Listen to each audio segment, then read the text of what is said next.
that vector field f bar is given by this, then show that f bar is irrotational and find its scalar potential. तो पहले f bar irrotational बताना है, यानी curl of f bar आपको 0 बताना होगा.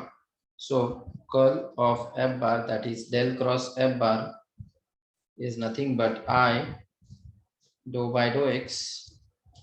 Then f1 आपका है ये, f2 आपका है ये, और डॉट k प्लस k नहीं है, इसका मतलब 0 इंटू k है. तो यहाँ पे होगा x square plus x into y square. j होगा आपका दो बाई दो y square plus x square into y, and k होगा आपका दो बाई दो जेड, यहाँ पे 0 है. ठीक है, आपको ये वैल्यू 0 बतानी है. So this will B I दो बाई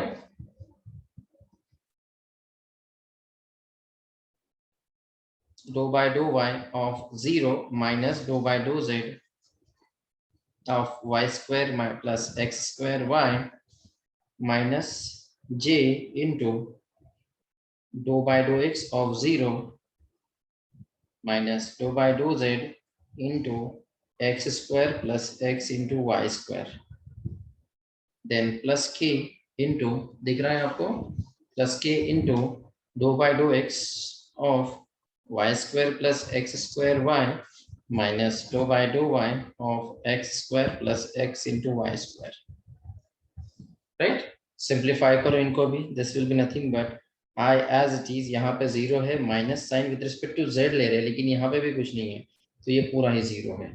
माइनस j यहाँ पे 0 है विद रिस्पेक्ट टू z, यहाँ पे भी पूरे 0 है. दिख रहा है क्या आपको?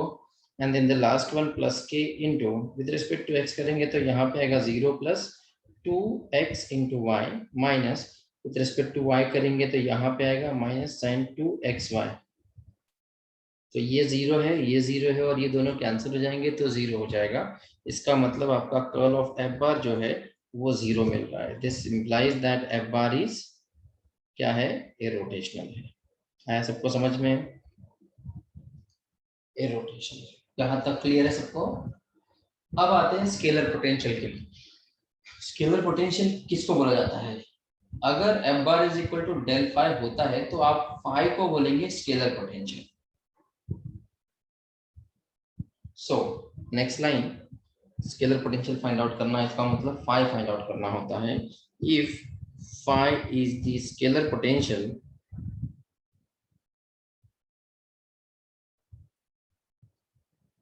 then f bar is equal to del phi,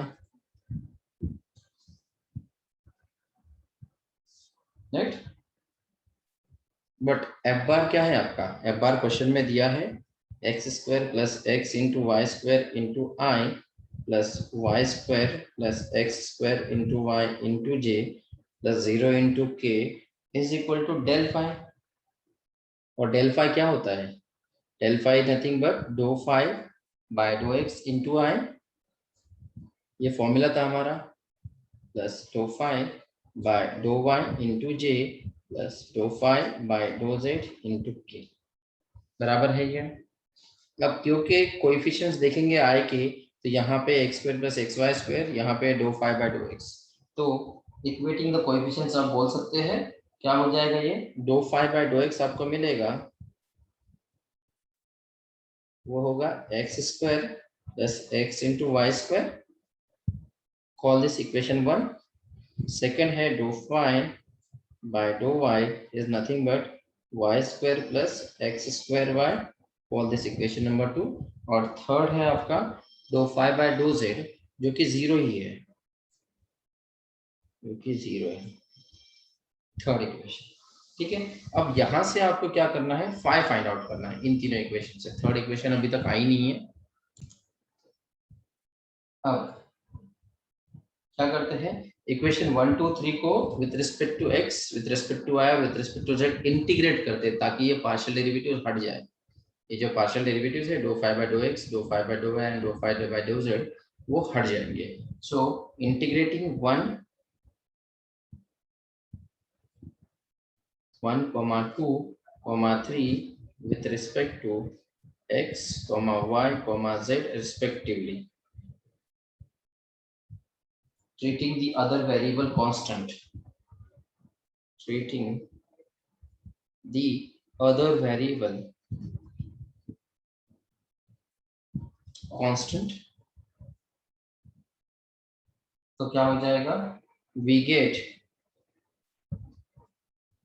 phi is equal to, इसको जब मैं डिफरेंशिएट इंटीग्रेट करता हूँ तो do phi by do x हट जाएगा, फाई आ जाएगा, और फाई क्या हो जाएगा आपका, इंटीग्रेशन करेंगे विद रिस्पेक्ट टू एक्स, तो एक्स स्क्वायर का इंटीग्रेशन होता है x cube by 3 plus x का integration x square by 2 into y square, plus some constant आएंगे, लेट अस से मैं पहला कांस्टेंट बोल देता हूँ साई 1, जो कि होगा y और z में, बाकी तो वेरिएबल x है और x जो x के साथ ही इंटीग्रेट कर रहे हैं आप, तो ये कांस्टेंट होगा, राइट। नेक्स्ट है, इसको अगर मैं डिफरेंशिएट कर इंटीग्रेट करता हूँ तो यहाँ से तो do phi by do x चला जाएगा, do phi by do y सिर्फ फाई रहेगा, विथ रिस्पेक्ट टू y कर रहे हैं तो y का वाई स्क्वायर का integration y cube by 3 plus x square by 2 plus some constant से psi 2 in x and z, क्योंकि with respect to y differentiate कर रहे हैं, और लास्ट है यहाँ पे तो पूरा जीरो ही आ गया।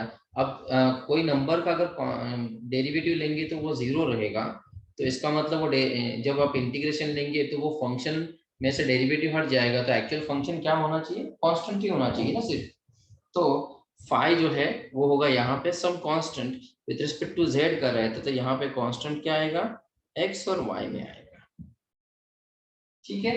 अब मैं क्या करता हूँ देखो, अगर आप इनको कंपेयर करते हैं ना तो आपको दिखेगा कि x cube by y cube, x cube by 3 and y cube by 3 ये डिफरेंट है, और x square y square by 2 and x square y square by 2 same है। तो एक काम करेंगे, जो डिफरेंट टर्म्स है उनको लिख देंगे एक एक बार, और जो कॉमन दो टर्म्स है तो उनको उनमें से सिर्फ एक ही टर्म लिखनी है। आपको क्या चाहिए, फाई चाहिए ना, एंड देयरफॉर नेक्स्ट पेज पे कंटिन्यू करता हूं मैं, comparing these equations we find that,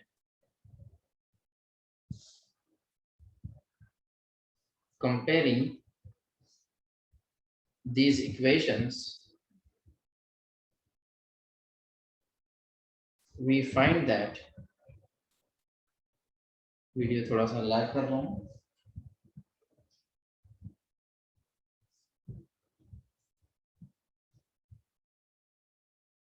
अगर हम कंपेयर करेंगे ना यहाँ पे तो आपको दिखेगा कि पहले इक्वेशन में से x cube by 3 plus x square y square by 2 ये टर्म यहाँ पे भी आ चुकी है, साई 1 और फाई 0 जो है ना, वाई जेड जो है वो ये टर्म होनी चाहिए। देन सेकेंड में अगर देखेंगे आप इसमें, तो साई 2 जो टर्म है वो इन टर्म्स ऑफ वो होगी एक्स क्यूब बाई 3, और साई 3 जो होगी इट इज नथिंग बट 0। सो इस केस में, या फिर आपको एक याद रखने के लिए बता देता हूँ क्या करना होगा, जो भी कॉमन टर्म्स है, जो भी कॉमन टर्म्स है, एक मिनट आप इस,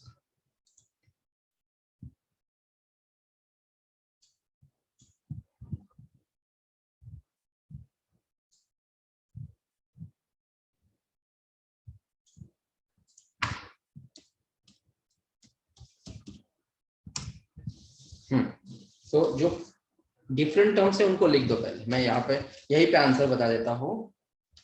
देयरफॉर जो फाइव होगा हमारा, ये जो डिफरेंट टर्म्स है दिख रहा है कि आप लोगों को,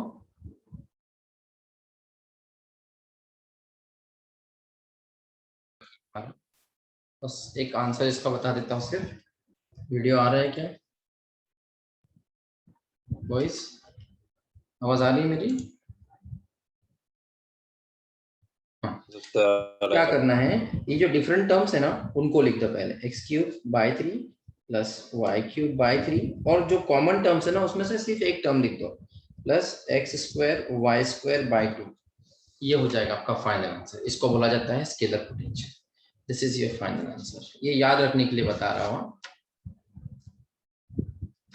और वैसे थ्योरी देखा जाएगा तो इस जो पहला है इसको आप 5 1 5 2 5 3 भी बोल सकते हो। एक मिनट,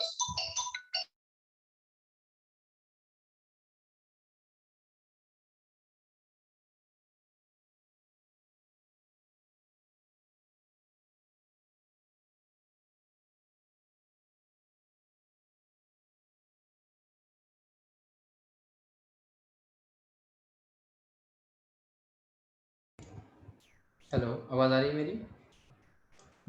हाँ, तो क्या होता है कि ये phi 1 है, ये phi 2 है और ये phi 3 मान लो। तो phi 1 के मुताबिक जो कांस्टेंट है वो it is nothing but y और z में कांस्टेंट है, तो वो होगा ये।